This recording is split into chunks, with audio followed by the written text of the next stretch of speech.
Monsieur Robert Lewandowski, merci.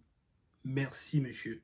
Parce que sans vous, aujourd'hui, on est à la rue.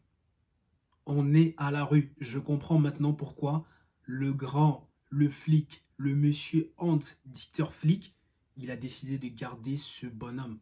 Parce qu'aujourd'hui, on ne gagne pas grâce à Lamine Yamal. Je suis désolé. On ne gagne pas grâce à Ferran Torres. On gagne grâce à Lewandowski. Parce que le but qu'il nous a mis, c'était un but extraordinaire. C'est un but qui te redonne du jus. C'est un but qui te redonne de l'énergie, qui te remet dans le contexte des choses. Et je rappelle que on est à la 72e minute. C'est à ce moment-là que Lewandowski se réveille. Donc Barcelone a fait une remontada. C'est invraisemblable de le dire, hein, mais on a fait une remontada. Jusque 4 buts en 18 minutes. Je n'arrive pas à me réveiller de ça. J'ai l'impression que je suis dans quelque chose de, voilà, d'imaginaire. Je comprends pourquoi les Madrilènes ils sont toujours heureux. Parce que la remontada, ça donne un goût, ça donne une sensation. Le scénario, il est d'abord tout bizarre. Ah oui, Julian Alvarez, celui qu'on désire tant, il nous a piqué. Sorloth, il rentre, il nous pique aussi. Mais on s'est dit non, avec du caractère, avec de la volonté, avec de l'envie, on peut le faire. On peut le faire. Lewandowski qui montre la voie, avec ce contrôle de balle. Tu vois, ça, c'est le sens du buteur. Ça, c'est le flair d'un grand attaquant, d'un grand avant-centre. Il a montré aujourd'hui que il a été acheté pour ce genre de match. Pas pour jouer contre Osasuna, etc. Même si ces matchs-là sont aussi importants, mais là, on jouait carrément le déclic pour la Liga. Là, on a pris le train pour aller arracher notre Liga. Même si ce n'est pas encore terminé, il va falloir battre encore le Real de Madrid et battre l'équipe contre laquelle on va jouer pour notre match en retard. Donc c'est très important de le dire. Aujourd'hui, Pedri, ça n'a pas été trop ça, parce que j'ai vu son match, mais je suis resté sur ma faim. Il était lent, il était bizarre, il voulait trop garder la balle, il voulait trop, je sais pas, à un moment, j'avais l'impression qu'il voulait trop montrer que c'est lui qui a la responsabilité de faire gagner l'équipe. Non, à un moment, tu dois lâcher la balle, mon cher ami. Je suis désolé. Il y avait des actions où il gardait la balle, tu ne sais pas pourquoi il la garde. Oriente et il bloquait complètement le sens du jeu. Parfois, il a la balle à droite et il veut forcer pour rester à droite alors que Lamine Yamal, à un moment, il était comme ça. Il disait, ben, je suis là, envoie la balle par ici. Ah oui, directement, j'introduis sur lui parce que lui, j'arrive avec lui.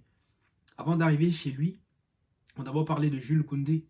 Jules Koundé, aujourd'hui, son match, j'étais pas trop satisfait. Pourquoi? Parce qu'il n'y avait pas ces dédoublements qu'il avait l'habitude de le faire.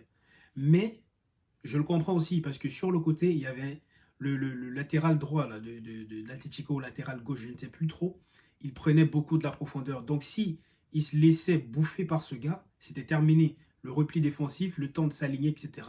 Ça n'allait être pas bon et on allait beaucoup encaisser.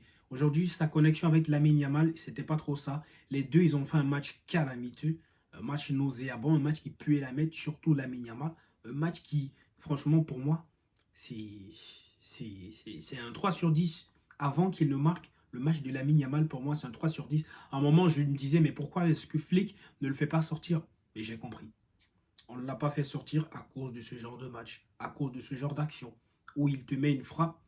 Encore une fois, elle est contrée. Mais il va falloir prendre l'initiative de faire cette frappe. Et pourquoi il fait cette frappe?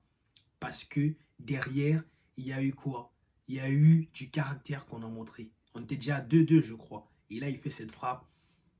Et ça se passe comme vous le savez. 3 buts à 2. Il nous délivre. Et oui, il nous délivre. Il nous délivre. Et on croit que c'est terminé, mais non. On va mettre la série sur le gâteau avec Ferran Torres. À chaque fois qu'il rentre, il fait toujours quelque chose d'extraordinaire. Il te plante un doublé. J'ai pas d'abord compris le changement de Hans-Dieter Flick parce que je me suis dit, sûrement il va sortir Lewandowski pour mettre Ferran Torres. Mais non, il n'a pas fait ça. Il a sorti et il a mis Ferran Torres sur le côté. Rafinha. Rafinha qui te fait un centre. Le mec, il vient, il coupe comme ça. Ferran Torres, il coupe avec la tête. 2-2. Je me dis, ah ouais, il y a moyen. Lamine Yamal, il vient, il met. Et puis à la dernière seconde, tu vois ce qui s'est passé. Ferran Torres, grâce encore une fois, je ne cesserai de le dire, les courses de Rafinha, les efforts répétés. Ce gars, c'est un monstre. Cette année, franchement, si Barcelone gagne la Ligue des Champions, il doit avoir le ballon d'or. Parce que la quantité d'efforts qu'il fournit, certes aujourd'hui il n'a pas marqué, mais il est tellement indispensable pour cette équipe. Parce que les efforts répétés, les courses, le pressing, l'envie, la détermination, c'est lui-même. C'est lui qui incarne ça en fait. Il est vraiment parmi les capitaines, c'est pas par hasard. C'est parce qu'il a une stature, il a une envie, il a une détermination. Et c'est ça qu'on a envie. C'est ça dont on a besoin. Aujourd'hui, encore une fois, je suis fier de l'équipe parce qu'ils ont montré du caractère, ils ont montré de l'envie, ils ont montré de la détermination et ils sont allés chercher la victoire au bout de l'effort. Et c'est ça la mentalité anti-Ter Flick. Franchement, on doit remercier ce coach d'être venu dans notre club. Parce qu'il a changé complètement la structure de nos neurones, il a changé complètement la façon de voir les choses. Jusqu'à la dernière seconde, Barcelone qui joue, qui va chercher, qui va faire mal à son adversaire pour pouvoir gagner. Et c'est ça que le Real de Madrid a depuis si longtemps. C'est ça leur recette, c'est ça leur petit ingrédient de surplus. Et je crois que toutes ces saisons, si on ne gagne pas un titre, ce sera vraiment très très très triste et peut-être je dirais même immérité, démérité parce que là, ce qu'on est en train de réaliser cette saison, c'est énorme. C'est énorme et il faudrait que ça se concrétise par un titre au minimum à la fin de la saison, un titre majeur, que ce soit la Liga ou la Ligue des Champions. Il faut être prétentieux. Pourquoi pas? On est quand même Barcelone. Sur ce, je te demande de t'abonner si tu ne l'as pas encore fait.